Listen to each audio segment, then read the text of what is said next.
Келіп мынандай стелькаға заказ беріп жатырмыз. Стелькада мынандай QR-код бар.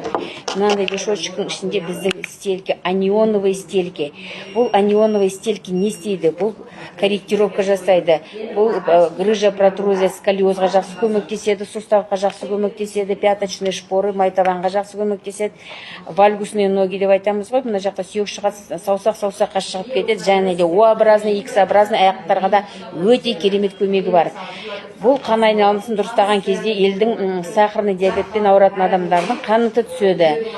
Сіздерге күш қуат береді. Сіген аяқтарыңыз қайтады, сігі қайтады. Бұның ішінде өзінің мынандай несі бар?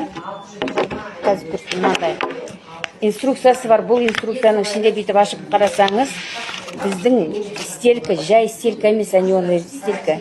Бұл еще диагностировать етеді. Егерде сіздер ағарып кетсе, сіздің өкпеңіз, қара болса бүйрегіңіз, жасыл болса сіздің бауырыңыз деген сөз, қызыл болса сіздің жүрегіңіз ауырады дегенде белгі береді.